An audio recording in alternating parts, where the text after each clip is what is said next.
राजू पेशे से एक पेंटर था।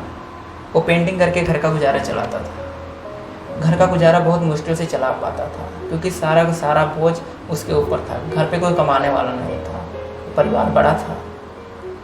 वो कई बार भगवान से परेशान होकर कहता था, भगवान कोई मुझे अच्छा सा काम दे दीजिए, क्योंकि पेंटिंग से उतना ही कमाया जाता था कि घर परिवार की रोटी चलाई जा सके।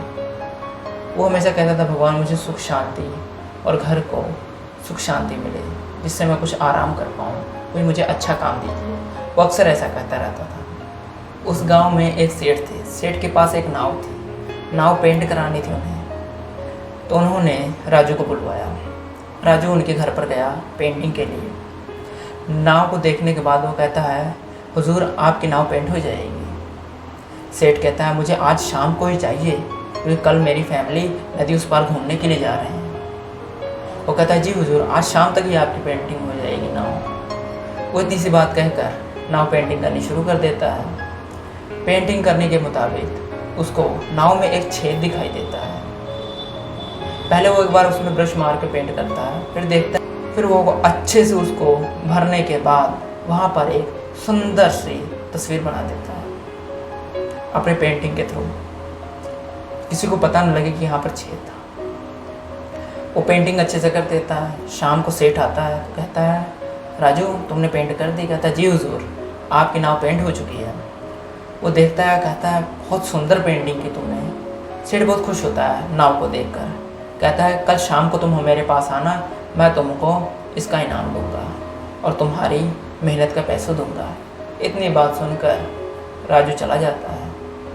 राजू जब घर पर पहुंचता है तो देखता है उसकी माँ बीमार थी। वो अपनी माँ को लेकर वैद्य के पास जाता है, माँ का इलाज करवाता है। इलाज करवाने के बाद वैद्य कुछ ज़्यादा ही पैसे और दवाइयों के बारे में बताते हैं। तो पैसों की बात आती है तो कहता है, कल मुझे सेठ से मिल जाएंगे, मैं आपको दे दूँगा। तो सोचता, अच्छा खासा मैंने काम किया, मुझे कुछ पैसे ज़्यादा मिल जाएंगे। इतनी बात सोचकर वो फिर वापस माँ को दवाई लेकर घर पे चला आता है। अगले दिन जब सुबह होती है तब सेठ अपने बीवी बच्चों को, नाव चलाने वाले को पहले बुलाते हैं, तो उनके साथ अपने बीवी बच्चों को भेज देते हैं नदी उस पार घूमने के लिए। नाव चलाने वाला लेकर उन लोगों को चला जाता है।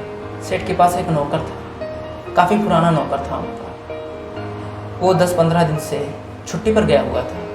वो उसी दिन आता है तो देखता है पहले, क्योंकि घर के बाहर ही उनकी नाव लगी रहती थी, नदी बहती थी। वो देखता है तो कहता है, लगता है नाव बेच दिए कहीं पर, नाव दिखाई नहीं देती उसे, तो ऐसा सोचने लगता है।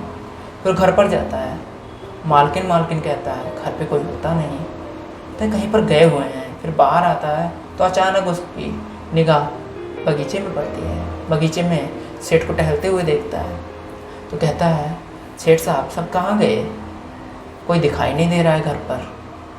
तब सेठ कहता है, रामू सब लोग नदी उस पार घूमने के लिए गए हुए हैं अपनी नाव के साथ।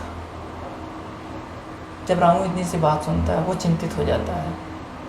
उसको चिंता में देख सेठ कहता है, क्या हुआ रामू, अभी तुम अच्छे खासे आए हो, अचानक चिंता क्या होने लगी तुम्हें? तो रामू कहता है, हजूर उस नाव में छेद था एक। इतनी सी बात सुनकर सेठ के पैरों तले ज़मीन खिसक जाती है। उसको अपने परिवार, बच्चे और बेबी की चिंता होने लगती है। कहते हैं, पता नहीं क्या हुआ होगा। मन में उसके बुरे बुरे ख्याल आने लगते हैं, पता नहीं क्या हुआ होगा। इतनी देर में शाम होने को आती है। वो लोग वापसी आ रहे होते हैं। जब नाव खड़ी करके उसके पास आते हैं बच्चे, सेठ अपने बच्चों को पकड़कर अच्छे से मिलता है। रामू किसी बात को और किसी को देखे हुए बिना सीधा नाव के पास जाता है तो देखता है नाव का नक्शा ही बदल चुका था। नाव पेंट हो चुकी थी। जहाँ पर छेद था वहाँ पर उसने अंदाज़ा लगाया तो देखा वहाँ पर एक अच्छी सी तस्वीर बनी हुई थी, सुंदर सी, जिसे देखकर वो बहुत प्रसन्न होता है और कहता है, सेठ साहब ये नाव अपनी ही किसी और की तो नहीं है? तो कहते हैं, नहीं अपनी है, मैंने कल इसे पेंट करवाई है। जब इतनी सी बात सुनता है तो कहता है कि जिसने कल पेंट की है उसी ने छेद को भर दिया है। कहता है रामू कि मुझे भी उस पेंटर से मिलना है। सेठ कहता है, जी क्यों नहीं, अभी थोड़ी देर में वो भी आता होगा, मैंने उसे कल ही कहा था शाम को आ जाना, आ रहा ही होगा। इतनी देर में राजू आ जाता है। राजू से कहता है, तुमने बहुत अच्छी पेंटिंग बनाई है। राजू कहता है, धन्यवाद, बहुत बहुत शुक्रिया आपका कहने के लिए। इतनी बात कहकर सेठ से मिलने जाता है। सेठ से जब मिलता है, सेठ उसे 3 गुना ज़्यादा पैसे देते हैं, सोने की मुद्राएं देते हैं। वो देखता है, कहता है लगता है गलती से, अपने मन में सोचता है कि गलती से सेठ ने मुझे ज़्यादा तो नहीं दे दिया कुछ।